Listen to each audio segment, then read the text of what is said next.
Reaper's underground. We hope you survive.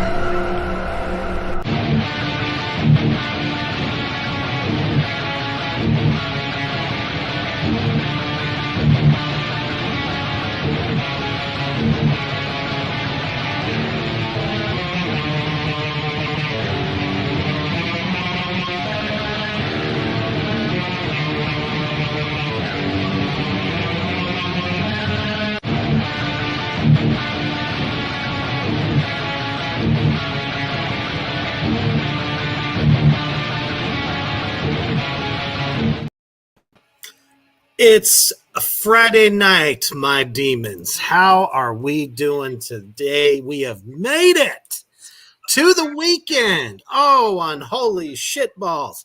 It has been a week, and let me tell you, it's about to get awesome. It's about to get fantastical. Welcome to Reaper's Halloween Horror Series number 4. And I am so excited tonight to bring the great director, creator of the Red Huntress himself, Kieth Groyon. And we are going to be deep diving into his rise to directing film. And we're definitely going to be talking about the Red Huntress and so much more.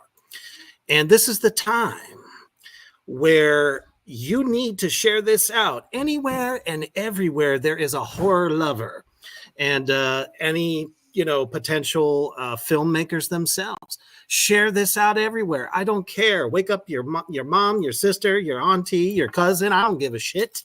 You make sure you do it. And before we get into all of this spooky goodness, we're going to take a quick commercial break to our brothers over in the UK at Poison Valley Scareware. Check it out.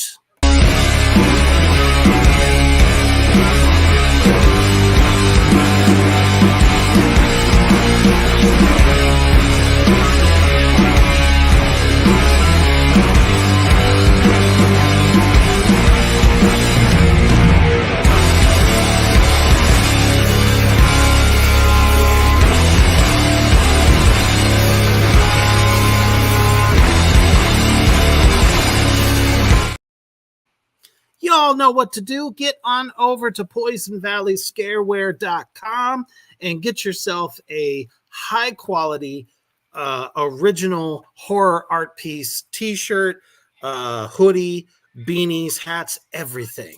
Go check out all the designs. They are fantastic.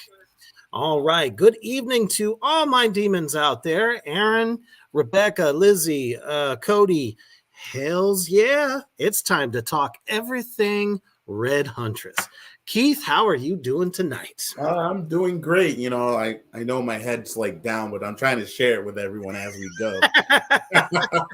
So I know everyone wants to kind of know what's going on. You know what I mean? Like everyone's so excited for this. So I'm like, this is the best time, right?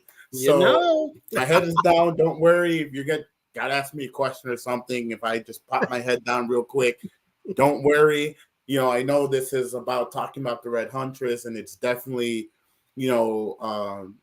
building support for the Red Huntress. So I'm super excited. So like I said, if you guys got questions or something and you guys want to text me, message me personally, I'll answer them for you as much as I can, or, we'll see how it goes. So. Absolutely. We think about some of the most iconic horror shows that have been on through the years. Anything from Buffy the Vampire Slayer to Supernatural. At one point, there was Sleepy Hollow. Sleepy Hollow, yes. All the different witch shows. All of them have just been so awesome. And of course, we've been vampired to death as far as the the romantic vampire shows. I don't even need to go through them. I'm sure Rebecca and Cody out there in the comment section could list them all for us. But was any of those kind of like inspiration for you to want to do this, or what was your inspiration to create such a prolific, amazing series? Well, don't forget Grimm. Grimm was also another one. Oh, yeah. You can't forget Grimm. Don't forget Grimm. As a matter of fact, Aaron just corrected me as well. Oh, there you go. Don't forget that. You know, it's. I was just inspired. So I wrote a story before called Shadowmere, and it was about it was basically about how people were getting kidnapped into this radioactive town, and they were eating people. You know what I mean? And these group of survivors were trying to get out. You know, sadly for now, we weren't able to raise the funds to get it going and stuff, but you know, that's not a downer. You know, always try again next time. Maybe the time wasn't right. But yeah, I was inspired by watching all these films, especially the old school films. I'm not really big in the newer modern, you know, horror films. I love old school. Neither am I really. It really has to grab me and say, I need to watch this. Right. It's like I'm a big Star Wars fan, right? I love the original Star Wars. I love the way it looks. Same thing with horror. It's there's just something different, a different vibe, a different feel, and I wanted to go that route. I didn't want something modern. I wanted something back in the day. A movie that really actually got me, you know, really interested was called Abraham Lincoln Vampire Slayer. I don't know. Yes. I know a brilliant author. I know a lot of people were like, it was a hit or miss, but I loved it. I loved the look. I loved the feel.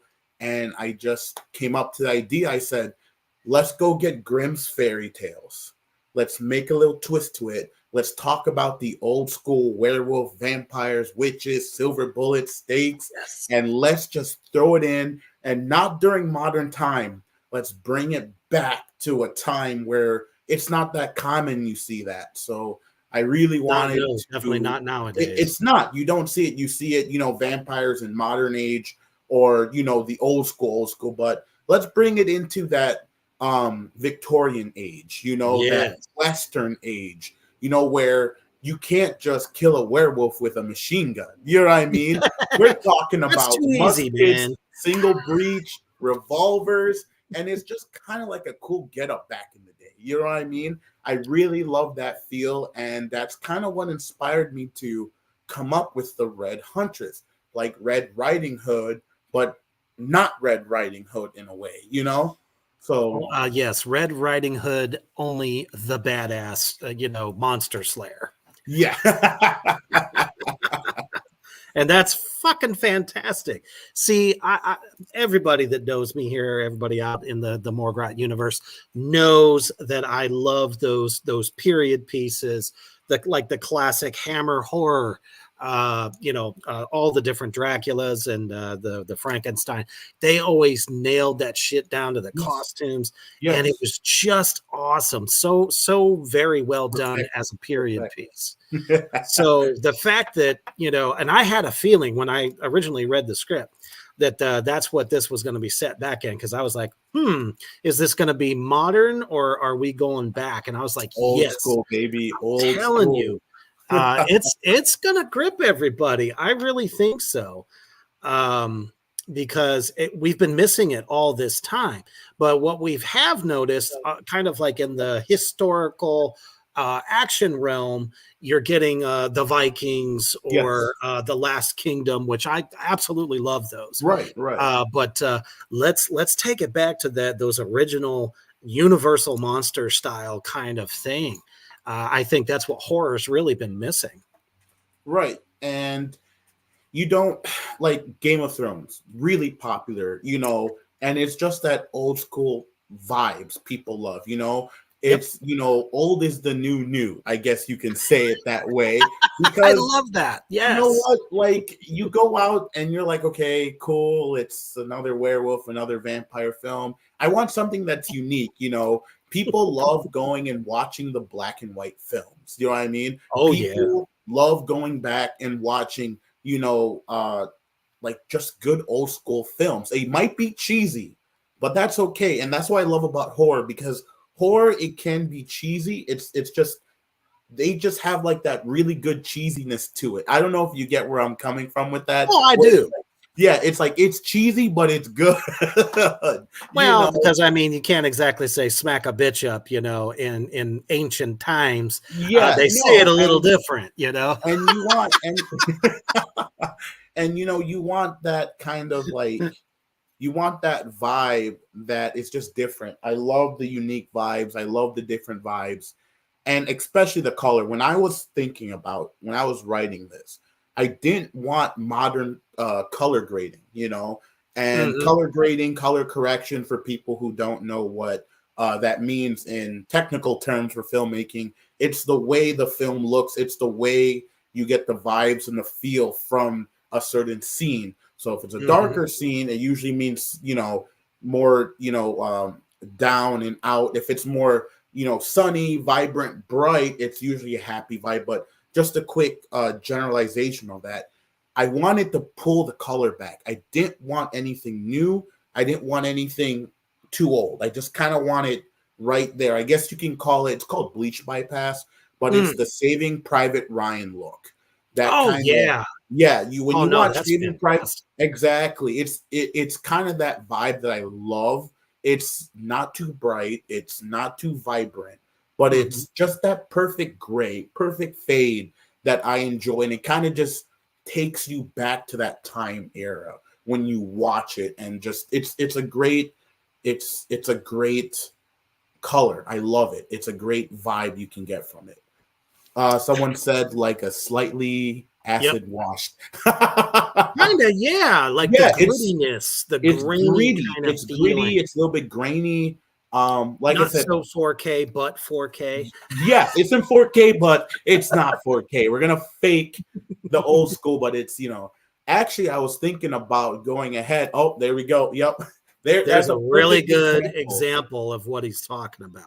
It's not so poppy. And actually, I'm a big fan, like I said, of George Lucas, Steven Spielberg. I love watching their films. I was even thinking about finding an old school camera and actually filming the Red Huntress on it. But it gets so expensive with trying to, bring it into modern times with the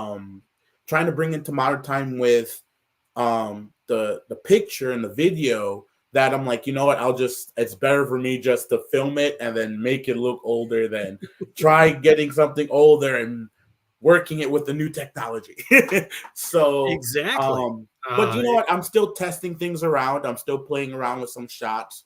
Maybe throughout the series you might catch some flashbacks that go back, and it could be in that type of film look, make that actually look like what it is. So, so much cool things to come. And like I said, I'm still experimenting on some things to make it better, and so that everyone could go and watch it and enjoy it. So absolutely. So give us just a little bit of a background on the story. Okay. I'm not going to spoil everything. No, just as much as you can, because I swear me and Cliffy didn't. So was there any monsters lore that you knew that you wanted to make sure you did differently? What you mean by monster lore? Does he mean like basically like the lore behind werewolves? Did you change anything? Oh, or did you stick more to the I had to do a twist, and I won't get into too much detail because you have to watch it to get it. And I agree, when you watch it to get it, that's going to make a world of a difference. Yes. And give me 1 second. I got to put the dog real quick. Hang on. Give me like 2 seconds. No worries. Just to show a couple more examples, because we shot in the dark. Obviously, we did some work with like the sunset. So that's really kind of how Kieth has gotten the natural light, the natural darkness, which I think was so prevalent back in those classics. That it gives you that old school film feel, but it's high quality. Old school is like super the look that I would love to go for, and I wanted to. And when it came to lighting, I needed to make sure that it wasn't too much. It wasn't too bright. It wasn't too little, because I want the audience to definitely feel like they're in that world, you know. Yes. And I did research. I watched a bunch of old school films. I watched different people, how they laid out their scenes, and a lot of them love using the 1-2 light, where it's just one really big bright light all the way somewhere. You remember, in the fray, 20 feet behind, like everywhere, and you just use that as your moonlight, and then you just have enough, like these lanterns, which were an awesome buy. Oh my goodness, I love our them. favorite lanterns that we use. I mean, it's pretty cool. I mean, there's two options, but it just definitely gives that, I don't know, it just gives that old school vibes, you know. It does. And it looks great. Especially with this photo here, to me is like one of the most iconic scenes from that shoot. Just the lanterns, you know, we're looking down at what obviously is somebody who's been ravaged, but you know, just a great use. And I don't know, it was just a hell of a shot. I loved it. It was great. And so yeah, but I know I want to go back to that question everyone wants to know is, tell us about it. So so it does take place in the late 1800s, early 1900s. It follows a young girl named well, she's not a young girl technically. She's, I would say, like in her like mid-20s, to late 20s. Which her name is Alice Strongberg, which is played by Sammy Morningstar. And she basically is following in her parents. Yep, there she is. She basically is following in her parents' footsteps in closing portals and taking on these entities that are just out in the town. And her parents, I'll give a little bit more. Her parents were actually killed by someone said lanterns give an atmosphere. Yep, exactly. such a beautiful spooky vibe. It's great. It's awesome, and I got it. It's so awesome. And it's bright. That's the nice part about it. It's bright. Nicely bright, yes. But you know, her parents were killed by the Wellos, and I'll just give that part off. And there's a curse that's put upon the town, and her job is to basically find out where that curse is coming from. Of course, down the road she teams up with a few other people who she meets along the way, and you guys will all see that in the first episode. And you know, of course, we get to meet one of them, right? We get to meet one of them. So as we call, you know, the Reaper or the neighborhood creep of the village. Now do I look creepy? Yeah, just a little, just a tad, just a smidgen, just a little bit, not too much. You're okay. You're okay. So that's a little bit of you got to do the itch. You got to do it, man. You got to do it. There you go. Perfect every time. Perfect every time. Great. You guys will understand what we're talking about when we release the first episode. Absolutely. So yeah, and I've been working, you know, like I said, it's, I don't know, I really. Hey, what's up, Mac? Oh, what's Mac hello, Mac. Mac is also, she's not here, but she also is here on here. She is my assistant director. So she just got off work. Yeah, she did. So she gets she basically is the other half of this whole production. So, you know, I do my side and then she does her side and she helps me when I'm on camera, and you know, we're just kind of like a two-person team with this whole you guys work flawlessly together. You know. Thank you. Seriously. So Reaper creepy? Nah, it's like just a little bit. And that's my friend saying that. Yeah, he's okay. It's not that bad. I know. You're right. So that's just a little, like, you know, ballpark little glimpse of what it's about. I would love to explain more, but Oh no, we the definitely don't episode's want to coming do out that. soon, Yes. so I don't want to spoil everything to everybody. So yeah, and like I said, before I even continue, I like to. I don't know if any of our donators are here, but I'd like to make from the cast and from me and the cast to you guys. Thank you so much for donating. We truly appreciate it because without you guys, we couldn't have really filmed this.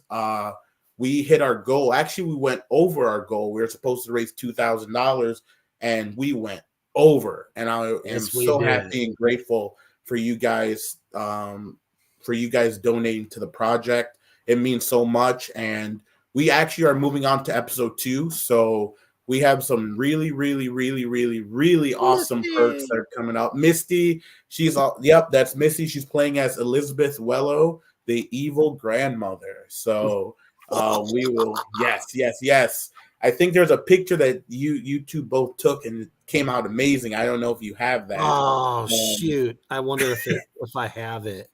Well, shoot, I don't want to bring that up yet because we're not talking about it yet. But Yeah, okay, we can go back to that. We can yeah, come back to that. That's okay. I don't know But how. yeah, I don't know why that one didn't load up. Damn it! you're okay. So yeah, so we're trying to raise $3,500 for the second episode.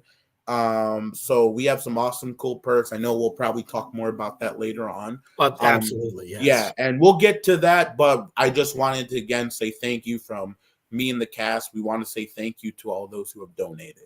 So yeah, I want to definitely thank all my fans, my viewers, for showing up, showing out, and lending your support and getting some of the really cool perks that and that we I have would in love to store make for you. more. I will definitely make more perks that are awesome, that are fun, and like I said, we want these perks to be definitely more involvement with the supporters and the Yes. film. That's how we want to, because at the end of the day, we want to make good stuff, and in return, we want to give you a piece of that.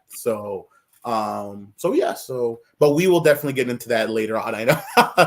Yes, and just so y'all know out there in the Morgrat universe, I have been subliminally hitting you with the Indiegogo link, scrolling at the bottom, so that you can go and get yourself any one of these perks that you would like. So, but I mean, creatively, you're not just behind the camera. You're also a character in the story as well. And you're doing all the editing and everything else. And then you have built something so badass. And we've all been just kind of fawning over it. It just hit his Facebook the other day. So, yeah, I want to talk about what it's like to build Wellows Ridge from scratch. I'm going to go ahead and get that pulled up here. Bam! Look at that sexy little town right there. Tell us a little bit about miniatures. Is this something you've done a lot of work with in the past? So miniatures, I actually started when I did Shadowmere. I'm a person, I'm big in VFX. I love VFX. That's actually one of the scenes from Shadowmere that I used. I went out and I got a train and I had to paint it, and I added some lights, and it actually moves. The train moves. And I just did research. Like I said, I love the old school look. And sometimes, if you pay attention to a lot of old school films, they use miniatures. Miniatures are like the beginning step, miniatures, painted backdrops. That's how they used to get the realism to, I guess that's the movie magic, Absolutely. When it comes to selling a scene. And when miniatures, it was actually a conversation me and Hilario were talking about. Hilario's my other SFX artist. Who's amazing. We love you, Hilario. Yeah, Hilario's great. And he was just like, you know what? I sat there, I said, you know what? I can do this through VFX, but I'm not a fan of how the VFX looks. It looks too Either it Paul looks too Nada in visual. the house. Oh. What's going on? Paul, how you doing? You ready for set tomorrow? Last day of set tomorrow. Last day. I swear we're gonna be on the same set at the same time. I'm I will telling you. make sure you guys get together on the same. Don't worry. Oh shit. So, you know, I started with cardboard. I took cardboard and I just cut it. It's a bunch of trial and error. And you know, I did my research and I was like, you know what? I cannot I can't do this in a VFX way. It's a lot of work. It's a lot of programs and it gets expensive. So I can only imagine. right. And I'm like, okay, do I want to take the time to build it and get to details, or do I want to just do it VFX wise and just, you know, take a bunch of pictures and put it all together and make it look 3D? So I decided to just keep working at it and trying, and eventually I was able to pick it up, you know, and I was able to catch on to what I wanted. Yes. The biggest thing is learning how to do portion sizes, because if the window is going to be 10 inches and your house is only 5 inches, everything's going to look weird, right? So, yeah, very dilapidated town. Exactly.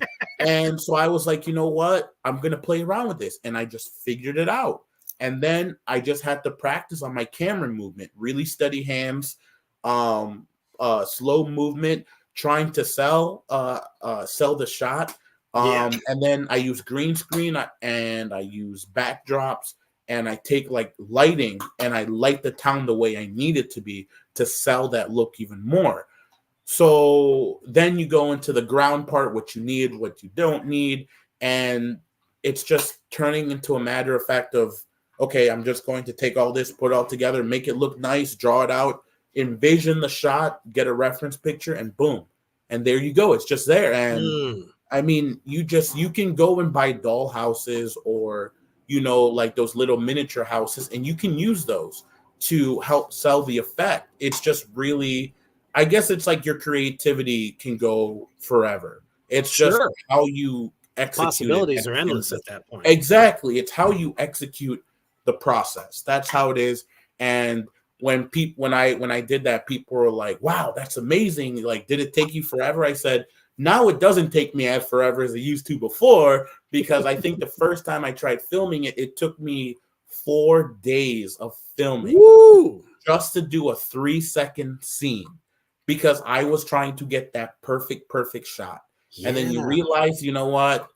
It's not about being perfect. It's just about getting the shot done and making it look good, because sometimes things don't have to be perfect to really be perfect. So, and like with that picture, I just got to do some more painting on it. I got to wood stain it. I got to add in the windows and everything to it. So hopefully I should be done within another 2-3 days of work onto it. And just kind of build it up and go from there. And I'll be able to, everyone will see it in the first episode.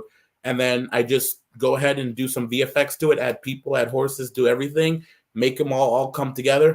Boom. There you go. You have yourself Wellows Ridge. I mean, that's just incredible to me. You know, because you can go into like a lot of fantasy like gaming stores and see a lot of miniatures that are just like, the amount of love and attention to detail that goes into making these things. I mean, that is just a hell of a process. And the fact that you have that vision and you're executing it. And I mean, you're bringing that town to life. I mean, I was blown away at the location, you know, that we filmed at. You know, just in itself, it was just a beautiful property. Thanks to those owners for, you know, dedicating their land to us, because really, I mean, it looked legit as fuck. Yeah, it was nice. I loved it. It was a great place, you know, great place to film there. I'm very grateful they let us use it. And like I said, I just want it to be good for not just our production, but for everyone else. We want it to be good. We want this series to be for everybody to enjoy, not just for a few people. You know, like sci-fi is only for few people who are into that we want to open this up for everyone, so it's not like hard to get into, you know. Oh yeah, I mean it's definitely got something for everyone. I mean, most people are always attracted to like a good heroine figure. You know, Sammy being the head honcho, leading the charge on these things, and how the town is divided. You know, who to follow, who's telling the truth. It's got all those elements that I think just it's like almost like a little bit of Clue put up in there. At the same time, there's like all these, you know, different nuances. We'll just say that because I'm not going to say shit because I don't want to get in trouble. Yeah, come on. But just so many different nuances and Easter eggs all through the script. I mean, it's brilliant. It's definitely not hodgepodge, you know, script writing. It's very intelligent, and every moment will keep you there. You know, not even just being a part of it, but being able to go back and look at what we did. I'm like, oh man, the pacing is amazing. Did you have that in mind when you were writing the story? So sometimes I don't really, I hate to say I don't think when I write like that sometimes, but that's honest. if honestly, and I tell a lot of people when they write stories, you can't really overthink it. Thank you, Joe. You know, much appreciate, you know, you guys, not me. It's you guys who are making this all possible. Not me. It's you guys. So, you guys are number one. There you go. So, we're one big family. Big family. There you go. There you go. You know, when I write things and I write stories, when I write this, it's kind of, if you overthink writing, sometimes the story gets too complicated or it just feels like you're being crammed. You know, sometimes you just gotta let your mind go and just scribble. It's like drawing, right? You know, the best paintings sometimes are not, let me think of this. It's just drawn. You know, you got, I mean, when you're in that mindset where you're just, let me just write, let me jot down, eventually something's going to click and it just keeps going and going and going and going. And then when you just don't have anything else to add on anymore, that's when you know it's time to stop. Because then you don't want to force the story. You don't want to force anything. You just want to kind of let it go through its course. And then when it's ready to stop, you just stop, you know? So so, I mean, I guess I can say to people who want to get into writing and filmmaking, just right away, just write. You know, there's no, you know, sometimes don't overthink it, just write. You know what I mean? Like, and that's how it is, you know? So absolutely. So I guess to answer your question, no, I didn't really like pace it or anything like that. It just kind of flowed together really well. I mean, it does. It's action. You know, there's always that thrill of the hunt. You don't know what's out there, you know, doing these heinous things. And it's just like everyone's trying to solve it. And I don't know. After this first episode's going to leave y'all wanting to see the second one. Yes. So fucking bad. I'm telling you. I have sat and watched it over and over and over again because I'm editing. Me and Mac are editing. Jealous. And we've seen it over and over. And you would think I want to pull my hair out like in the middle of this, like, oh my gosh. But you know, you see what it did to me already.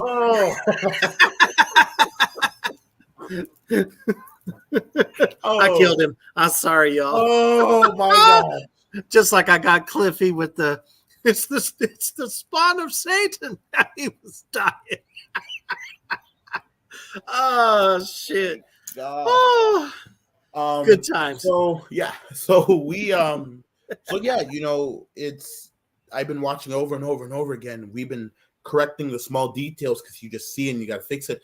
I am not tired of it. I love it. It's great. Actually, the more and more I watch, the more I just want to put it out there. But I know I can't yet because, you know, I'm going to get in trouble with myself if I said, you know, I'm going to put this.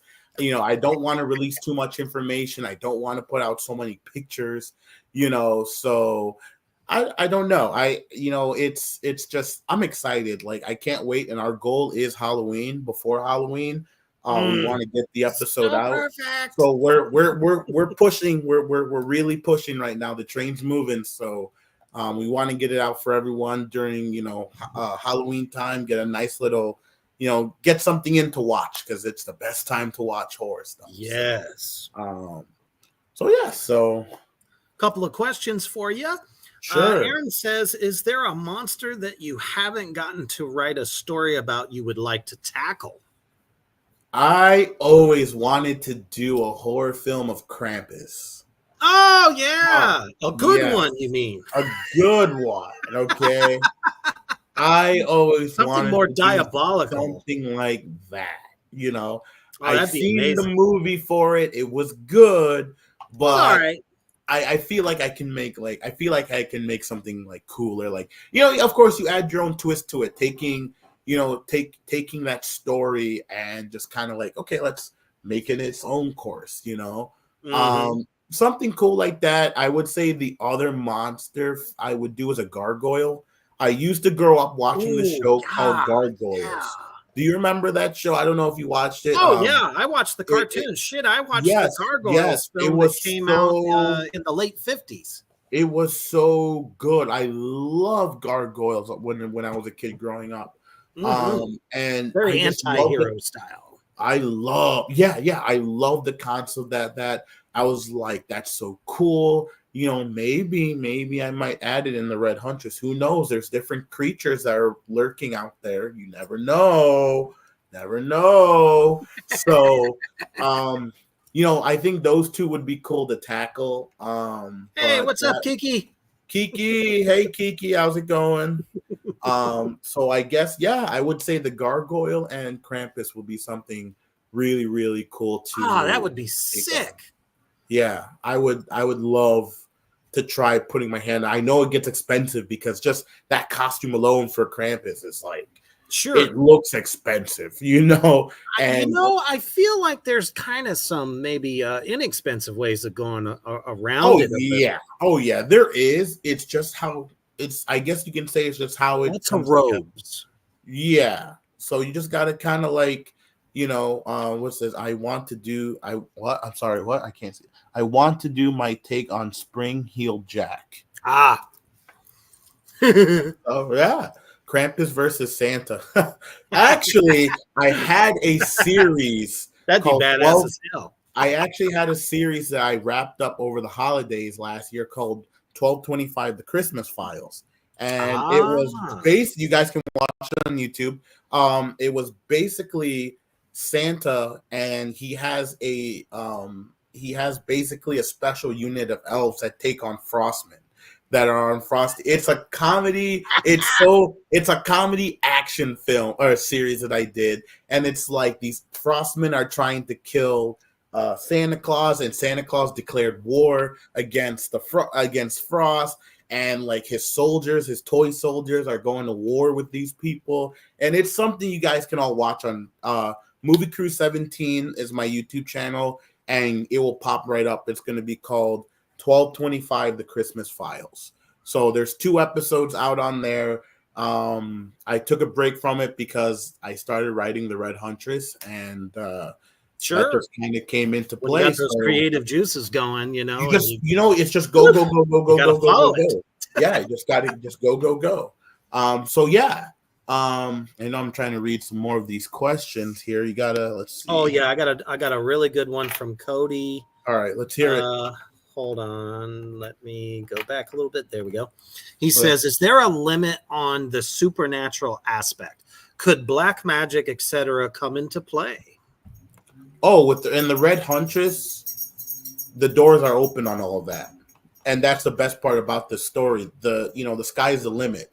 So, like I said, that's why I said when I say there's a curse onto here, different things are going to be played in from old school horror, the ghosts, witches, spells, all these things. So it gets all thrown in together. So when you watch it, it's going to lead you. Every episode's going to open a different door of a different old school horror aspect. So yes, there's going to be there's going to be a lot of different things going on during the episode and throughout the season. So hell yeah, most excellent. And as you guys probably saw, I put the YouTube channel out into the comment section, so y'all can definitely go and subscribe to Kieth's channel, and you can check out all the cool stuff that he's doing. right.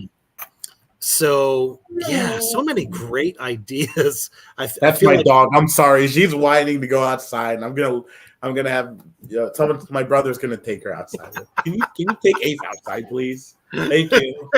She's like, oh, I'm like, okay. Let me out. Yeah, let me out.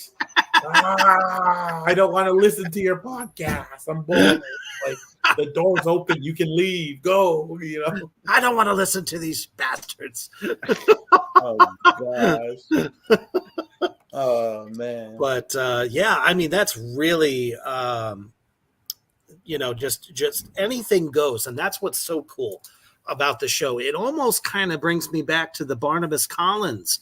Let's not forget the Great Dark Shadows of the 60s. Obviously, completely, different story. Right. But, there's those elements there. You never know what you're going to encounter, who's going to end up being what, that kind of thing. And all along, poor Red Huntress is getting hunted by everybody trying to take her out. Everyone. It's so great. It's terrible. So yeah, I mean it's like I said, it's such action a wild turn of events. Yeah, action packed. Let's put a thriller. Let's put, I guess, if you want to go Western, you can say it's Western. Let's go noir. Go mix in horror. Let's mix in fantasy. Let's mix in action and drama. This is kind of like an all-around thing where I don't even want to type on IMDb horror, Western, noir. Right. I'm just like multi-genre. Let's just leave it right there. Well, I was gonna say, let's be real. IMDb is that process of adding in all the stuff plus all the credits. It's like, come on, my fingers are about to fall. That's its own project on its own, but it's definitely worth it. I will make the sacrifice to put in the time to, and we think get IMDb and everything, but it's tough. Don't get me wrong. Doing all this is tough, and it's there's a lot of sets that are out there that have so many people to help them. They got their crew, and you've been on my sets. It's a rarity that you have a big crew. Right. And it's just kind of, I don't know how to put it. It's just, I always tell people it's always good to be the jack of all trades, right? Yeah. You know how to direct, you know how to do lighting, you know how to do this, because you become like that one person band. Of course, I have Mac helping me, and it's great because my cast always are like, do you need help with this? Do you need help with this? Just tell me what you need me to do. And I love that because it's you feel like you're not alone in this, right. And you feel like, okay, cool, you feel appreciated when you do this, because all you want to do is make everyone look good. You want everyone to go out there. You want this to be a career for some people. For some, they're doing it for fun, but also at the same time, it's something to enjoy. It's a hobby, for some people, and you don't mind going out, taking the time out of your day of editing for 8 hours, or hey, let's go on set. Yes, when we're on set, things don't go the way it's supposed to go. But not all the time, no. Not all the time. Have your challenges. But at the end of the day, that's okay, because it just makes you better. Failure is not bad. You can learn from your failures. You can learn from adversity, yes. And when you take on adversity, you will become better. You're not getting weaker. You are becoming stronger every time you go. And if you run into that situation again, you can help somebody else how to go through it, maybe in an easier way, instead of making them, okay, well, you're on your own, right. So nobody likes getting hung out to dry. That's for sure. Yeah. We don't want that. We don't want people hung up to dry. We want to help everybody, where this is, like I said, it's a team thing. At the end of the day, it's a team team project. So Absolutely. everyone's, all hands are in. So another question for you there. What made you choose a female lead? Was it the story or just more of a choice? I felt it was a little bit of both. So, like I said, it is Red Riding Hood, kind of like a spinoff of that. So, I needed a female to play it. But also, you don't see a lot of big. I think the last female lead in a horror, in that type of heroism. I'm sorry, don't know how to say the word. Was Buffy the Vampire Slayer? I haven't really dabbled into that, but am I right? Like, is that it? Like, she kind of was the last big warrior of all things unnatural and supernatural. Because Supernatural was the two guys who were doing it. But I said, let's switch it up. Let's go ahead and attack this, in a different way. And you don't see a lot of female lead roles. You don't. Right. So when you go in here and you put the female in the lead role, it's just great because you don't see a lot of it, and you want more of that. It's not just guys in lead roles. You want the females in there too, and that's why I really went ahead with that choice and went it that way. And it's great. I love it, because it's showing, it's not just like, oh my gosh, just helpless. No, it's not. It's showing, oh yeah, we're going to go kick this werewolf's ass and we're going in real good. And where's my shotgun? Like we're going all in. And that's why, so it was a little bit of both. One, because, it's kind of like the Little Red spinoff. And then also on the other side, like I said, the last time I really saw a female lead role, that was that strong. Yeah, Buffy, and that was, I don't know how long ago that came out though. That ended in 2006. So wow. Yeah, it's been a long time. It's been a while, and you don't see it. You don't see that stuff anymore. So, I agree with Aaron. A strong female lead actress are always a plus. Yes. And all the females that are working on the Red Huntress, I think, are just killing it. Everyone's doing great. Like I went on set, I was nervous. I'm not gonna lie, I was nervous. I'm like, okay, I hope this plays out good. Everyone just came in and kicked ass. Like everyone did. I was just like, okay. You're like, yay! Everybody did their homework. Yes. I mean, that always makes for, you can tell a dedicated cast when there's not somebody that's just like, damn it, I can't get it. You know, we were taking extra times to make sure you got the right shots, the right angles, to be able to continuity everything together. And that's fucking awesome. That means we're doing great. You guys are we're not having to stop a bunch of times so somebody can figure out what they're supposed to say. I love this cast. My cast is great. I'm going to be stingy, and I'm going to say that's my cast. Don't take my cast. We are your peoples. They're my peoples. Don't mess with my peoples.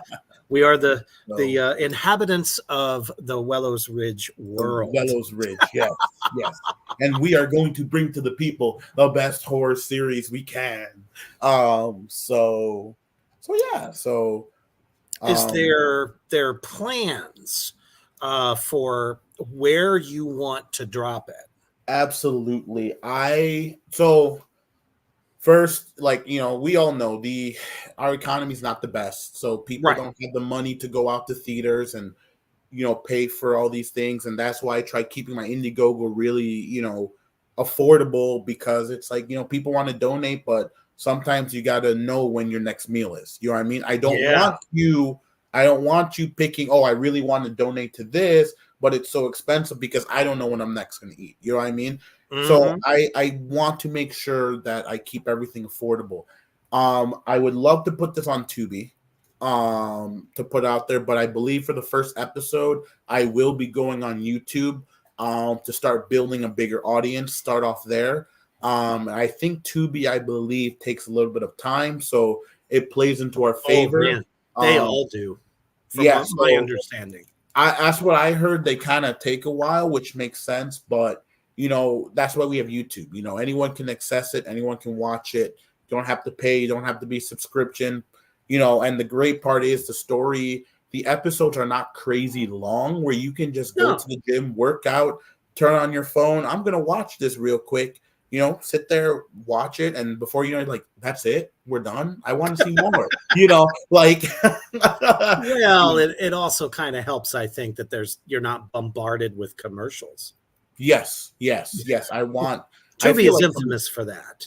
I mean, but like, it's commercials, worth it.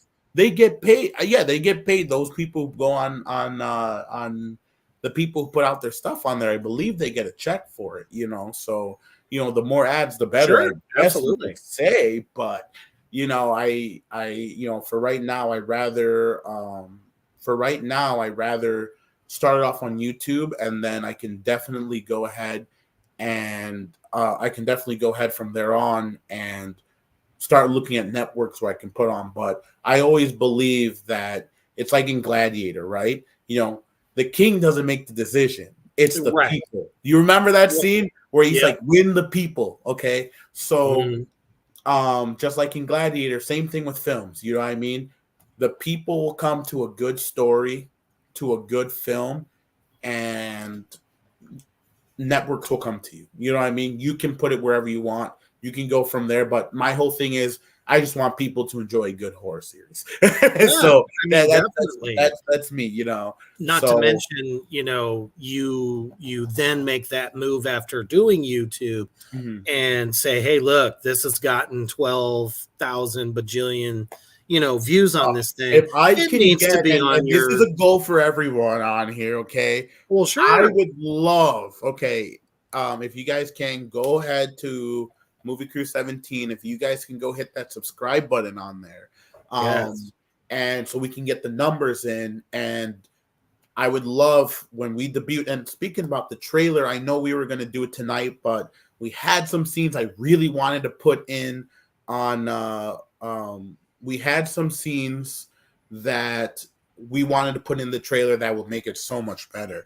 That we are filming tomorrow, which is our last day of filming. But we will be here again next week. Sometime next week, we'll actually be dropping the official trailer release on here, where we won't even put it up on YouTube until 3 days later. So you'll be able to watch it here first, and you will get the exclusive trailer before everyone else gets it. So exactly, get to tune in next week. But yeah, no, I like you said, I'll start on YouTube, build the following, build the fan base, and then when people start coming, it's like you said, look, I got all these people on here. What deal can you work out for me? You know what I mean? Like, keep the ball on because they're going to see that it's going to get a lot of play. Right. And how streaming services are, when they see that, they see ad revenue and all this other bullshit. So Amazon will be like, yeah, come on, let's do, $2.99 an episode or whatever. Yeah. And fuck, there's no reason in hell that this series can't make it to that level, because I know a gold mine, and I don't mean in the money sense, but in the popularity sense. This series is going to bring so much great nostalgia and fresh new spins, twists, and turns on it. So it's not like that same old thing. You know what I mean? Yeah. Sean Martin is asking, Sean, how you doing, Sean? Debuting. So the first episode we want to get out on Halloween. After filming tomorrow, I will definitely have a more solid date to come closer. Like I said, we still got to do music, because music's very important. I mean, Mac's doing an awesome job. Thank you, Kenzie. Mac is doing an awesome job with the soundtrack right now, which everyone's gonna love. So we're super excited for that. So I want it before Halloween. I can definitely guarantee you we are going to push to get it before Halloween.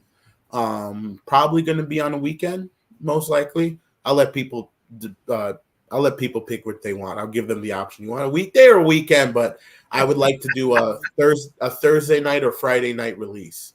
So, and I think as part of that, I would like to do a special watch party I was here just on about to Reapers tell you Underground. about that. Yes, yes. I would love to have a watch party. You get a private, maybe that could be an Indiegogo thing. Maybe, for It could be. if We you could do donate tickets to that. $5 or something, $5 if you donate, Yeah. you can get into the watch party, and like I said, that money is just going to go into making episode 2, and it Right. will just help boost everything, so So that means it won't be live, everybody out there in Morgrat universe. So you're gonna want to get your e-ticket yes, to be able to join the watch party with us. We'll try to invite as much of the cast as well, and then we could do some Q&A afterwards. I think that would be great. I think that would be cool to have. You can meet the cast, ask them questions. And like I said, just get everyone hyped up. I know I would love to do it in person. Yes, Mac. Sell Absolutely. the spots as movie tickets. Okay. If we can get people to come in and just, support, I think that's going to be huge. And like I said, obviously I see the supports there from people who donated for the first one. And like I said, if you haven't donated and you're going to, no rush, don't worry about it. Take care of yourself first, get yourself situated. And then if you have the funds, go and donate to us, And like I said, it's like I always tell everybody here, in the Morgrat universe, it doesn't matter how big or how small that you donate. I mean, if you got $2, you got $2. It helps. It goes that into $2 goes a long way in the movie business. I'm telling you that now. Yes. Sometimes I might go to the thrift store and be like, oh, I need that for someone's costume. And it's worth $5. That $5 that someone donated will go into that. And then you're like, that looks awesome. That character's wearing this, or that person's doing that. So that's why I'm like, most people are used to spending $5 on a burger and fries and a drink. Yeah. leave it to the side for a minute and become part of TV history. Yes. That's how I see it. Yes, it's someone said hashtag broke artist problems. Laugh my ass off. Yes. That is so true. Yes. I will double we down suffer on that for statement. our art, don't we? Yes. All my life. When I was a professional musician for 30 some years, man. Trust me, I wrote the book on that shit. You know what? You don't get the money if you're having fun. That's right. It doesn't feel like work, No, it doesn't. It's work, but it doesn't feel like it because you love it. Right. And that's the end goal. When you do something you love, the money is not what matters. It's about doing something you love. That's the biggest thing. So that's how. And I believe we have a special for everyone tonight about some of these unique perks. Oh, I made a few up before we got on. All right. So where do we start? Where do we start from? So, okay. And this is the part where I usually have to do the Price is Right voice, and say, and let's turn to the TV over here. Drum roll, please. Well, Reaper, you have won a brand new car. Or in my case, a brand new steak. I love it. All right, before we get into that, you gotta give them a small quote from the first episode in the Reaper's voice of your character voice. Let's just give something to them. You have to do it, and you gotta do the itch. You gotta do it with it. All right, this is an exclusive out there. Exclusive. I will give this to let him do it. Let's go. I told you, Arthur. Ah, shit. I forgot the line. Damn it. How did you forget the line? Okay. Hold on. I'll pull it up. Hang on. I got it. You got it? Okay. I'm verklempt over here. I told you, Arthur. It's the spawn of Satan. You're powerless. See? There it is. Yes. When he said that, like I said, you'll know when that relates into with a creature attacking them. So you'll see in the first episode, but just want to give an exclusive little quick, like for the people. Little taste. So, all right. So, where do I start with the perks? Okay. So, this for episode 2, we are going. A lot of people have asked me that they wanted to be more hands-on and get involved. Definitely, I know we sold out real quick of the Willow Ridge business owners, or yes. I actually am taking their names and I'm putting them onto the miniatures, and they will get see their place as like a bar or the bank or that type of stuff for it.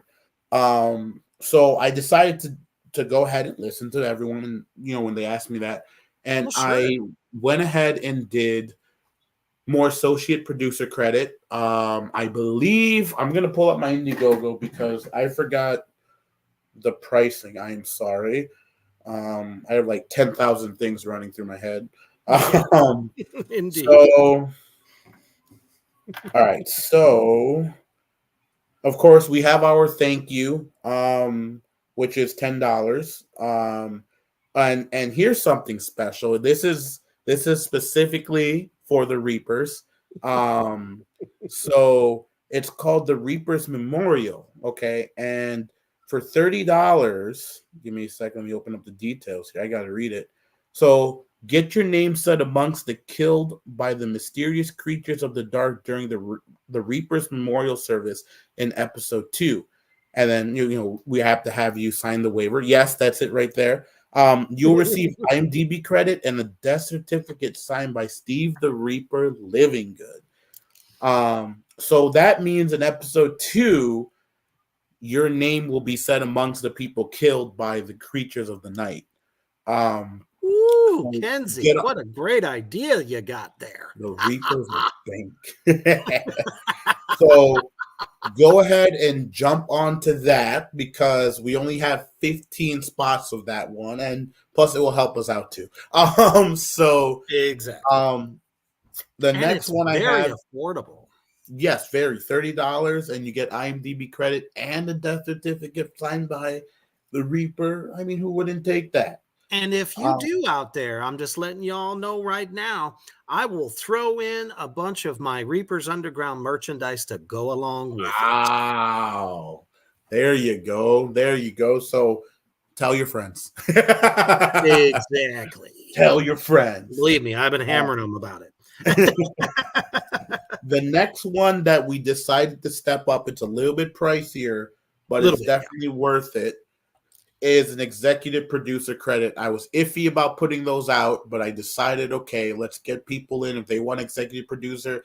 And who wouldn't want to be an executive producer? You get your IMDb credit as an executive producer. You get your name in the credit at the end of the credit of episode 2 as an executive producer. But it sucks because it is $300, but take it in the long route. It's worth it. I've seen a lot of others charge $800 a bunch of them, and it is only 5 spots of those. So if if you guys want that, if someone wants that, it'll be much appreciated. And trust me, we always hook people up when they give us. We don't. People come up and they tell me, hey, I want to do this. We're going to send them something extra. We always take care of our people who donate to us. Absolutely. Okay, so this one's not up yet. Well, I'll go through a few of them. We also have a few sponsor and actors. So you can sponsor Sammy Hupp, also known as Alice Stromberg, also known as the Red Huntress. You can support her. She is $200 to support. Actually, 2 out of 5 have been claimed, so there's 3 more spots left. So you'll receive a digital download, sponsor and actor bundle, which is a 11x17 exclusive signed poster, a IMDb thank you. You get another 1 signed Polaroid picture from the new set. Yes, from the set. You get a Red Huntress t-shirt. Now I have my hoodie. Okay, I have my Red Huntress hoodie on for today. Oh And shit! yeah, like I don't know if you can see the Island. back of it, merch. I can't go in the back, but it's our production T-shirt. Yes. Well, hoodie because it's getting colder now. So Exactly. if you guys want that, we won't be putting that on IMDb, or I'm sorry, not IMDb. Wow, we won't be putting that on Indiegogo, but we will be putting that through my website, Movie Crew 17 Productions. Nice. I will be keeping that up to date, and we'll have the Reaper go ahead and share that, so he'll be sharing everything where you can get it. And these hoodies are going to be $35. So, Oh and wow, you can't beat that with a you stick. can't beat it. Yeah, and it's gonna be black, and it's gonna be in black, and the back is really nice. I can't really hang on. Let me see if I can Do a little dance. There it is. Can you see it? All right, cool. There you go. So we're selling those for $35. We'll have that up soon. So people Hopefully some of the cast can get one. Some of the class. Why don't you just have to ask?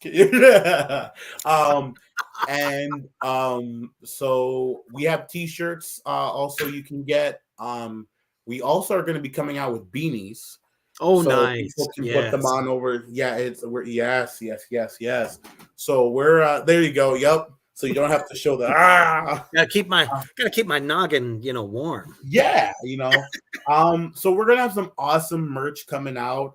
One of them is a glow in the dark hoodie that has the scratch marks, and you can see the werewolf eyes at night. Oh, how cool is that? Yes. So you heard it here, folks. First. Yes, it's you're hearing it here first. So, and then so we have that going on. We also have sponsored the actor for Misty Wagner. You get the same perks for it as well. We're also going to have one for the Reaper, so don't miss out on that one. All the prices are going to be the same at $200. Don't worry, I'm a cheap date. The cheap. So we're gonna have it for a few actors, so everyone can pick their favorite actor, and they're like, oh, I want to sponsor this person. And like I said, that money goes into the production. It helps with their travel, their lodging, costume, and then also for the set too. So it goes to a good cause for the series, and you'll see it when you watch the first episode. So I guess this is the fun part now when I get to talk about. I think I sent you those pictures. Do you want to run through them? Which one do you want to start off first with? Well, I mean, you saw, Mr. Perfect. I mean, Clifton Taylor on last night. Yes. Better known as Apex, the pro wrestler as well. Yes. Look at wrong one. Oops. Sorry. There we go. Yes. So we are now going ahead with new perks where you can get packs of cards from the set. So they look like these. I don't know if you can see them real quick. They look like these. Look at those. Yes. And I'm trying to get up there. Hold on. There you go. So they're so cool. And there's Misty. Yeah, there's Misty. I can't put it. There's Joe as Chief Helton. And they're just these cool cards that you can collect. Some of them will have signatures in them. So think of it just opening up a baseball pack or a football pack of cards. And on the back, you can see it has the Red Huntress on the back of them. So they're really cool. They're $30 for a pack, but here's the catch. Inside of these packs, there goes Misty. She has hers. This card is used to summon. Oh, here's the Reaper. This card will enhance your knowledge and magic against creatures of the night. Offense level 40. Yep. And then the Red Huntress. Added to the field, the card increases your attack level to 99. Woo! Yes. Chief Helton. There's Joe. This card maintains the safety of the villagers. Defense level 80. And then there you go, the Shadow Gunslinger. This card is effective in both offense and defensively against werewolves and witches. Attack level 80, awareness 50, defense level 80. So y'all get this card, you become a genuine ass kicker. yes, and Mac did take these pictures because I suck at Oh taking shit! pictures. But yes, Like, Mac did take these hey, pictures. by the way, Hey, by the way, those are mine. you were So, a natural. so these we're gonna Kiki get loves them too. Hey, all right. Yes, Kiki. She's gonna have some too. Our whole cast are gonna have some. You can get some creature cards, you can get spell cards, and it's all gonna be mixed into here. It's just a cool little pack I decided to come up with for everyone. And the cool thing is when you get this pack on Indiegogo, I will have it out this weekend, possibly by tomorrow. I will make a post when they're out. It is $30 to get it, and you get a whole pack of these. And the awesome part is, in each and in some of these packs, not all of them, in some of them, you can get a redemption card on here. And that redemption card is going to be where you will go and you'll notify me, or scan the QR code, and you can receive anything. It's time to duel. Yes, that's skill. Yes. Yu-Gi-Oh! How'd y'all know that we play, Magic the Gathering up in here? I never got into like the Dungeons and Dragons cards game, but I did play Pokemon and Yu-Gi-Oh as a kid. I mean, and I should have kept my cards because they're worth a lot right now. Isn't that true? Yeah, right. Where's my Charizard when I need it? So in each of these packs, and some of them, not all of them, you can get a redemption pack, and that redemption pack or card, will have a price tag on it from $50 to $100 to maybe $500, and it's not money wise, but it is redemption in Indiegogo perks, so you don't have to pay for them. It's just if you scan the QR code, you run it through it, you put in your code, you get to pick that much worth of Indiegogo perks, and you don't have to pay for it. So that's pretty something cool. Also, the cool thing with these cards, like I said, these are just the base cards. We're gonna have ones that are a little bit thicker. Those are really cool. They're patch auto cards where it's gonna have their autograph on it. It's gonna be a little bit thicker than this and bigger, and it's going to have a screen worn prop, like piece of prop or fabric inside of there that you can have, and it's pretty cool. And we're gonna number them and everything like that, so it's like from rare to really cool, and hopefully we can get them upgraded to really cool, foils and metallic looks and stuff like that. So that's gonna be coming out soon. Also, if you are going, I know you're going to be in Kentucky. Is that where the convention's going to be? Next weekend. Yes. So best weekend. I won't be there, but you can go and find the Reaper, and he will. Well, you won't be able to miss me, that's for sure. He will have our perks, like some of our perks that you can purchase there. Of course, it's going to be a better deal with him, so go to him and help donate. You can get cool merchandise that we will be selling, that we won't be putting on Indiegogo, but selling outside of Indiegogo. So definitely go see him. You'll also go ahead and see Sammy. I believe Sammy will be there too. Yep, we'll be there together. Yeah, so they'll be there together. So go swing by, say hi to them, have them buy their merchandise. Trust me, because hopefully it gets popular down the road, So and you could be the one to say that you were there at the ground level. Yep.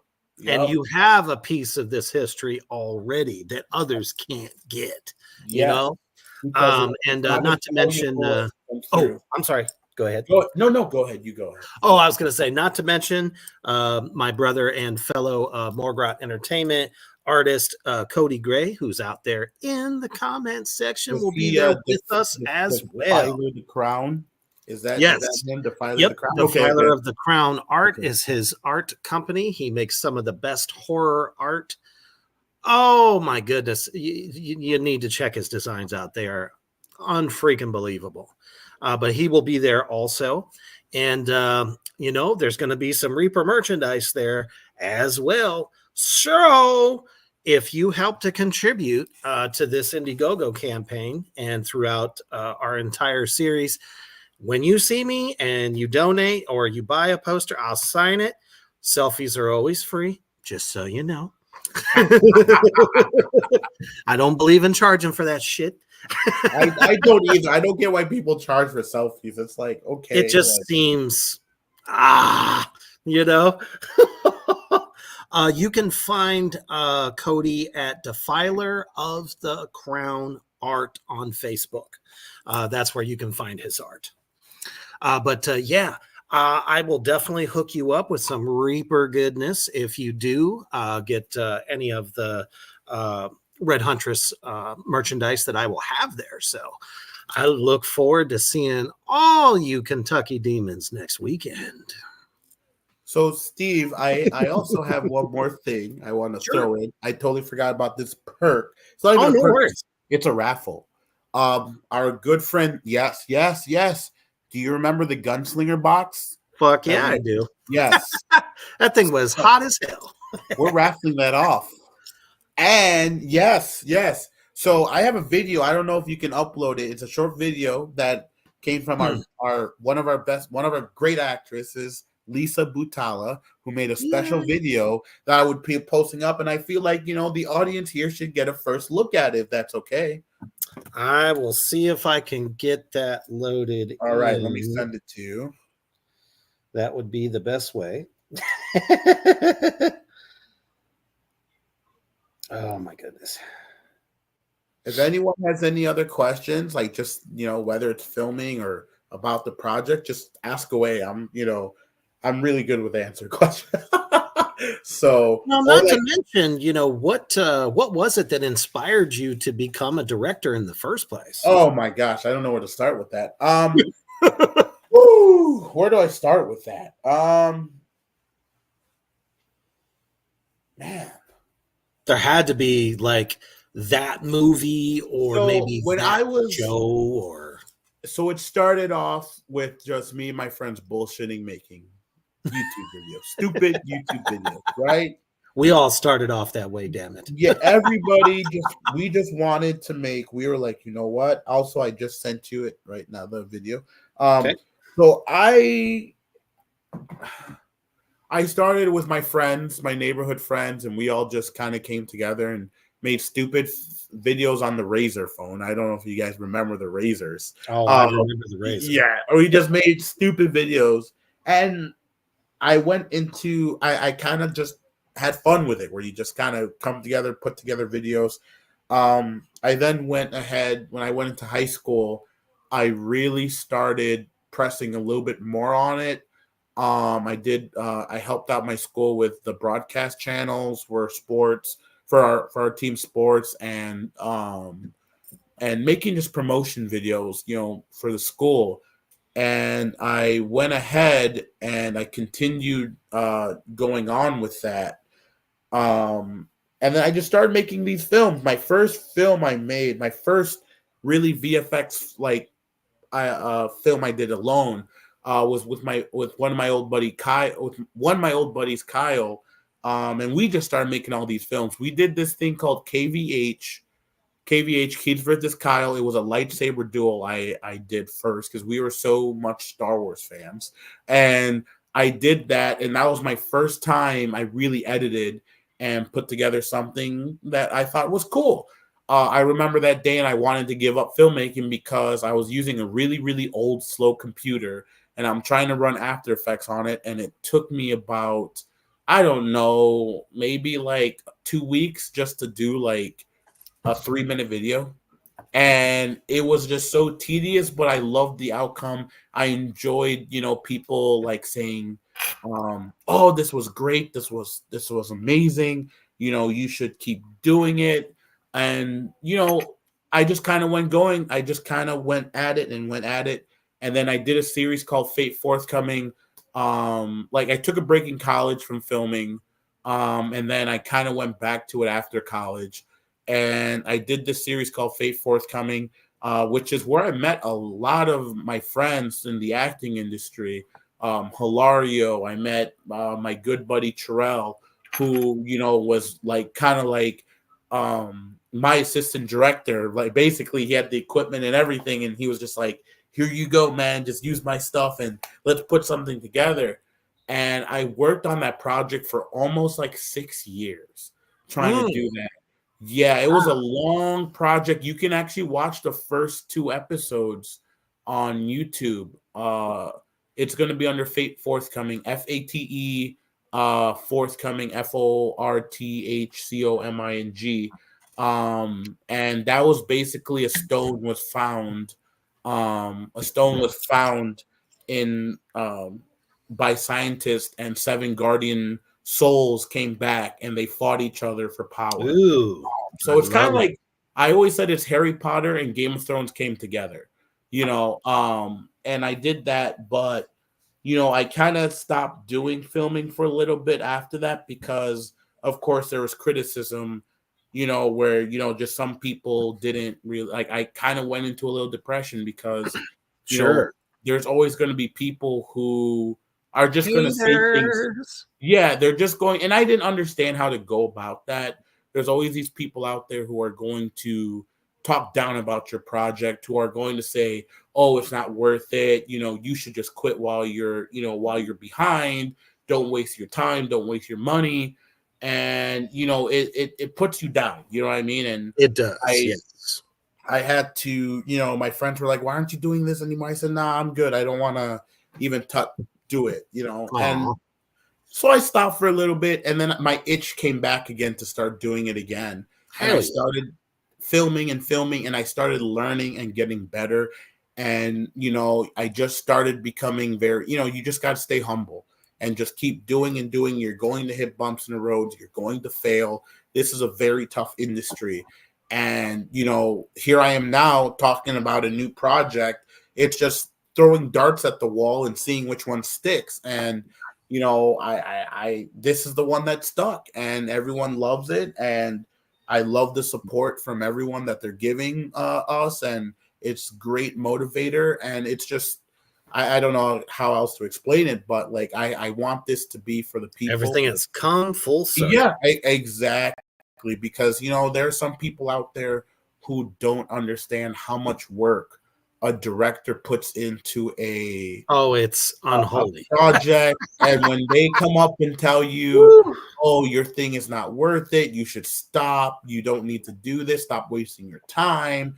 It kind of, it's a downer, but you can't let that get to you. And this is to anyone who's starting filmmaking or even acting in general. Don't let these people tell you no, because the thing is, they're not in your position. You do it. If you love it, you do it. Try it out. Like I said, if like, and this is going to be another, hey, I need some help on set. But, if you want to get your hands a little bit dirty in filmmaking, hey, we always need some people for our casting crew. We're always casting. Always. You need to fill up a lot of people in the cast. So if you are,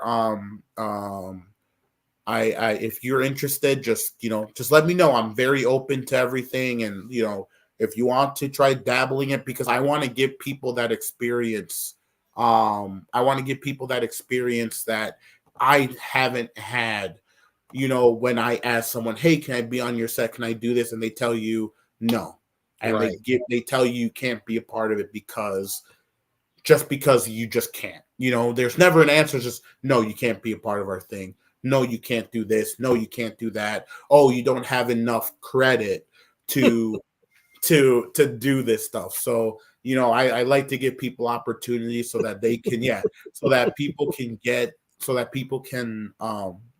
their hands dirty. And if they don't like it, they don't like it. I mean, but the fact is that they tried it. What I mean? They tried the filmmaking. You might not like the filmmaking aspect of it, but you might like the writing aspect of it. You might not like the acting side of it, but you might like directing. Even if it's just Deontay, great example. That was his first time acting, and you guys are going to see him act for the very first time. I said, "Deontay, I'm sorry to do this, but I need you to say these lines and do this." And he said, I don't know. I said, "If you don't want to do it, that's okay. I'm not going to force you to do anything you don't want to do." But he's like, "No, I'll do it." And he did it, and he killed it.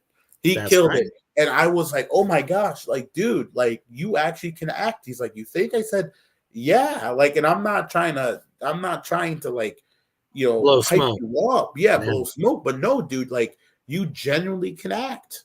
You know what I mean? Like, why haven't you? Well, no one gave me the opportunity, and there it is. When the opportunity is not presented to people, sometimes, how can you shoot your shot? So like, Exactly. if you have people who know someone who wants to get involved in acting or wants to get involved in understanding the film sets, and trying to get their hands in, just let me know. Let Steve know. Let us know. As a matter of fact, I did pass your info on to Cody, who Okay. had the Viking vampire idea. Okay, well, we can definitely work it out. Like I said, the Red Hunters, the door is open. Like I said, the door is open. It might not work in one episode, but we can kind of fix it up somehow. Exactly. That want video did come through, so all right. I am definitely ready to put that up there for everybody out there in the Morgrot universe from the great Lisa. Yes. All right, here we go. Check it out. Hi, my name is Lisa Butala, and I play Jenny Mills, also known as the Shadow Gunslinger, on the upcoming Western fantasy series, The Red Huntress. Today, we are raffling off my Shadow Gunslinger perk. It is my absolute favorite werewolf hunting kit. Comes with werewolf blood, a watch, silver bullets, which come very, very much in handy, and of course, a screen-used prop revolver. If you'd like to enter this raffle, all you have to do is share this post and tag the Red Huntress. Also, if you have donated to the campaign for the Red Huntress on Indiegogo, you are also entered in this raffle, but the great news is you can be entered more than once. So if you'd like to be entered again, you can share this post, donate again, or both. It will be drawn live on Halloween Eve, so don't miss out. Yes. Yes. There Yes. you have it. So you all got it first. So Cody said he sent you a friend request. So. All right, I'll get to you, Cody. But you all said, you all heard it first. So yes. Go ahead, and I will make the post up probably tomorrow, because I got to do a little tweaking to the video, as in I want to show people what that perk is. Yes. But and it's an awesome video. Oh my goodness. The perk is really cool. So it's basically this case. I don't know if I have a picture of it, but it's basically a case that's like, actually, give me a second. Hang on. He may actually have it in his possession right now. I might, because I used it on set. But some of it might be somewhere else. All right. So, all right. I don't have... yes, I know it's a big box. Yeah. So this is how big it is, okay? It's awesome. This is I got 3 of these. Funny thing, I was actually at a garage sale, and it was one of these jewelry boxes that the person was trying to get rid of. And it's so old school. I was like, I like how this looks. And it came with 3, because you put one inside and another one inside another one. So basically, it's like this size. Inside on top, it's a red kind of velvet material on the inside to make it look nice and cozy. And you'll have like this werewolf blood. It's literally in like a nice little vial, and there's like 3 werewolf bloods in there. You'll have a cool little pocket watch from back in the day, like the old school. Yeah, the one that you pop open and you look at it. You get the Ace of Spades card inside of there. Nice. Yes. You also get the prop revolver, which is in my Yep, you've seen the prop revolver, and I'm telling you, it doesn't look. It's not. It has like a nice feel to it, but it's not real. It is a prop revolver. It's a Colt. I think it's a Navy Colt. I think revolver. But if you look up the old school westerns, you'll know what we're talking about. It comes with one of those, and I believe I forgot what she said. The other one. So werewolf blood, the watch, the prop revolver. Yeah, those 3. So. It's something really cool. We originally had it on Indiegogo, and a lot of people really wanted it. And I said, you know what? We're just gonna raffle it off. So we want you can have you can get an opportunity to win that. And like I said, your name's going to go in as many times. Your name's going to go in. If you share the post, your name goes in. If you already donated, your name already goes in. If you donate again, your name goes in again.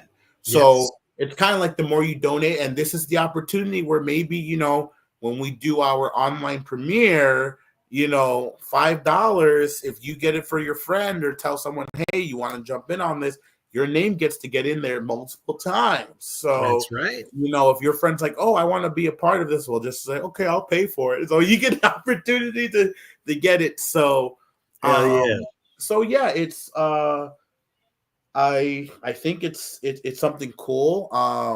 And like I said, I would love to have someone win it. And you never know, maybe if this gets really popular, you might have a golden piece right there, Oh, absolutely. Yeah, and also, I'm sorry, it comes with an exclusive 11x17 signed poster of Lisa herself.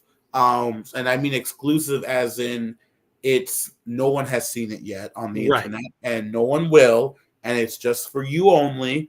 And a t-shirt. You also get the t-shirt too. So it's going to look like this design. Nice. Same thing, yeah, but it's just a t-shirt form.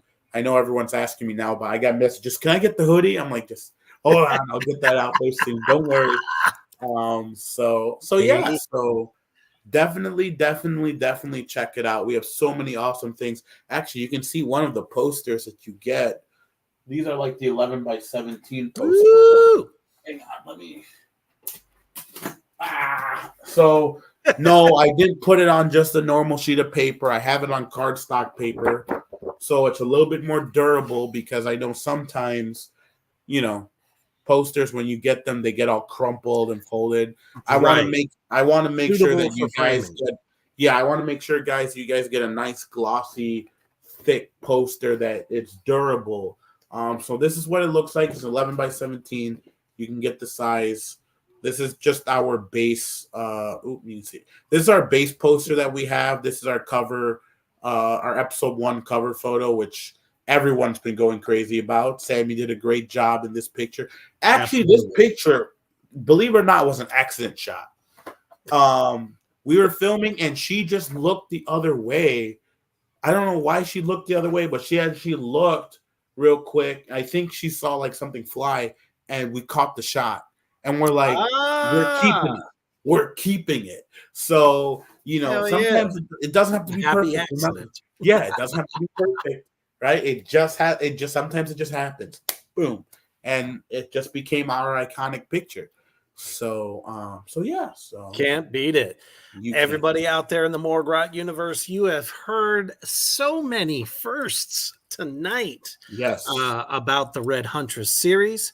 And, obviously, if you are a big fan of mine and you want to, be able to support, definitely go to Indiegogo, as some of you have. And I absolutely love y'all for doing that.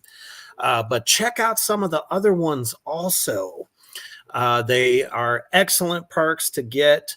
And like Kieth said, he's constantly coming up with new ones, because, we have a lot of episodes to go. So many episodes. I'm with it, though. I love it. I love it. I go for 30. Yeah, look at this. So, how about? Wait! I totally forgot.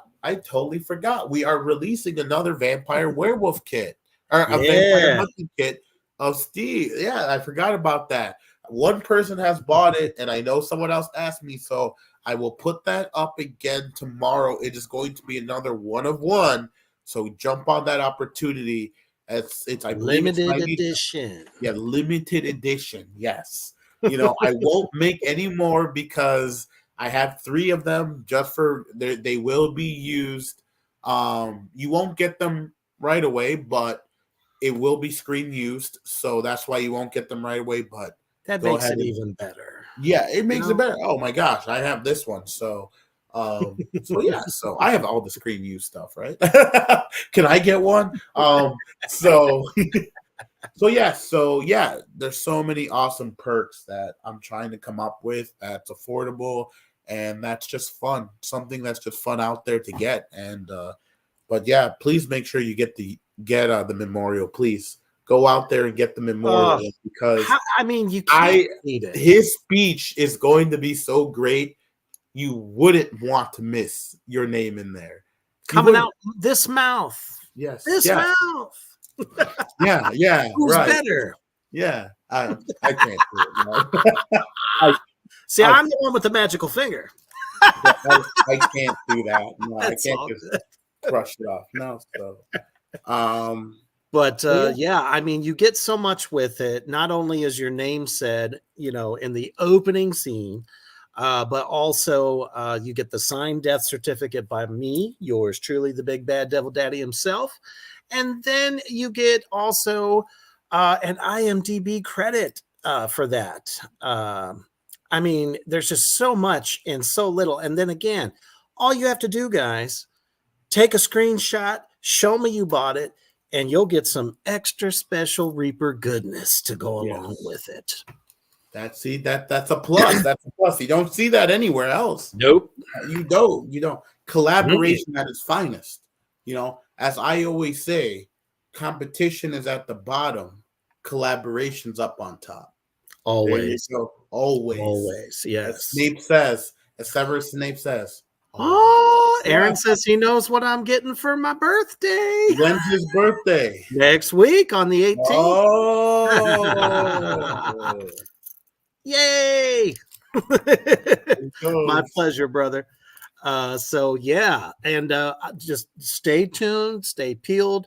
If you haven't liked or followed the Red Huntress series Facebook page, please make sure you do that. Make sure that you're subscribed to Movie Crew 17 on YouTube so that you can get all of Kieth's work, including the Red Huntress as it comes on. But I will definitely release that information on how you can get a ticket for the special Red Huntress Episode 1 watch party. It's going to be a blast, and there's going to be a lot of us there waiting to talk to y'all. We want to pack this one. We want to absolutely pack it. You don't even have to leave the comfort of your own home. You can have your favorite devil's nectar or the devil's lettuce. You got your snacks, your popcorn, and watch this monumental first episode with us. How many are we doing? How many people are we trying to get? I think the first night that we open up with the ticket sale, I would love to at least get 50 people. That sounds very doable in my opinion. I've seen virtual premieres that have over 500 people show up to watch it. And it's great because everyone's going to get a question, and I will tell you, we will make sure that your questions get answered. Yes. Whether we're there for 3 hours or 4 hours, okay? We're going to answer those questions, and I might be raffling off some more goodies. So you don't know. You might get some cool things, cool perks. You know what I mean? Absolutely. So yes. So thank you. Yes. No, thank you for having me on here. It was great. Like I said, I suck with interviews, but I think I did okay. No, I told you. What do you guys think as the audience? How do I did? Do I get a 10 or do I get a 0? Like, let's see. Put that over there. Man, you've done super, super well, and I'm just so happy that we were able to do this. And see, Aria says, "Thank you, Aria." Aria has been. I known Aria for so long. Thank you, Lizzie. Amazing interview. Yes, perfect. Thank you, Lizzie. Thank you, Paul. You did better than me. Aaron says, "I think you did great. 10 all the way." Thank you. So, So I'm Cody excited. Yes, I am very excited for the release. I'm excited. Like, it's just excited. 20 plus years. Yep. It's a hell of a thing when you cultivate a vision. It starts with an idea, and then you put it into motion.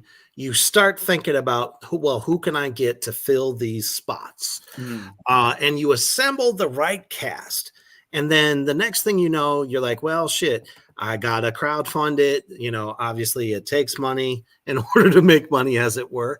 And, everyone has shown up, and, you have a cast behind you that everybody works so hard to get the word out for you. Yep. And there's just not a lot of productions that get that. No, 1 month we did that. We raised over our goal in 30 days.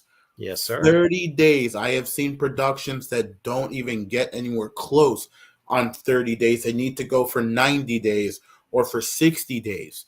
But we did it in 30 days, It's a true testament to the great horror community that we have. Right. And I'm grateful. The whole cast is grateful that you're doing that. You guys are out here donating. And like I said, you don't even have to donate. You can just share it. That's right. By sharing it, just get it out there. Tell people that it's exactly. Word of mouth is huge too. It's not just putting your money, it's word of mouth. So yeah, go ahead and donate. I believe right now we are at, I'm going to just do a quick check while we wrap this up. Right now, we are at 2,520. Okay. So we used that 2,000 for the first episode. So, well, I'm sorry, not 2,000. I believe it was like 2,100, 2,200. I forgot that we used for the first episode. And now we need to raise 3,500, and that we want to get that done before what is our date right now? October 11th.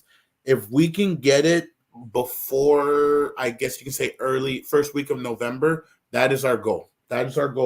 And I think right now, since someone already went ahead and donated, they got an associate producer credit, and I think they got something else, but so we're knocking down at that goal. So that's our goal, like to get it buy-in. So it's just share. If you can donate. And like I said, I really believe when everyone starts seeing that first trailer, it's gonna be great. Absolutely. And what an honor to have you on with us this evening in the Underground. It has been an unbelievable blast. And I mean, I'm just so much more pumped up than I've already been. And like I said, stay peeled to Reapers Underground, Black Flame Entertainment, and Morgrot Entertainment Facebook pages for all the juicy details that will be coming up. And of course, on my regular page as well. Thank you all in the audience for showing up for this man who has created such a wonderful, wonderful show. And we know that you guys are going to love it. And we have so many great surprises for you coming up through the month. So definitely, stay tuned. Yes. And thank you, Kieth, for taking the time to sit down with me here in the Underground. Thank you. I appreciate it. And I'm very excited. Like I said, I'll see you in a week with the trailer. Yeah. And then after that, I'll see you for the premiere. So, Paul, yes, I'll see you. Can't wait. Paul, I'll see you tomorrow. Yeah, we're filming our last day on set tomorrow. So, and then we fully wrap everything up. So, perfect. So, all right. Thank you so much for having me. Thank you for all who joined in and listened. And thank you to those who are going to watch it, because I know some of them. Does this get recorded and saved, right? So it'll be automatically saved the moment that we're off air. So if you didn't catch it tonight, you can catch the replay on Reapers Underground YouTube, Black Flame YouTube, as well as all three of the Facebook pages I mentioned already. So there's no excuse. But most importantly, don't forget, tomorrow night is the goddamn program here on Morgrot Entertainment Network. If you are ready to sin, you are ready to laugh and just get crazy with us, myself and Sugar and Wolf Beast will be here tomorrow night. at 8 p.m. Central. And then, of course, this Sunday, the return of the horror barbecue with myself and a new co-pilot that I cannot wait to unveil as we talk about counting down the top 10 best ghost story horror films of all time. Ooh. So you'll definitely want to join us on Sunday, Sinful Sunday, of course, and let us know what some of your picks are as well. So definitely stay tuned because it's a stacked weekend. You all have been amazing as hell, as always. So as you're getting ready to get knee deep into your weekend, make sure you're watching plenty of horror films. And I'm about to watch Halloween tonight. There you go. You see, that's right. And then always make sure as you're eating your popcorn and your candy, stay heavy.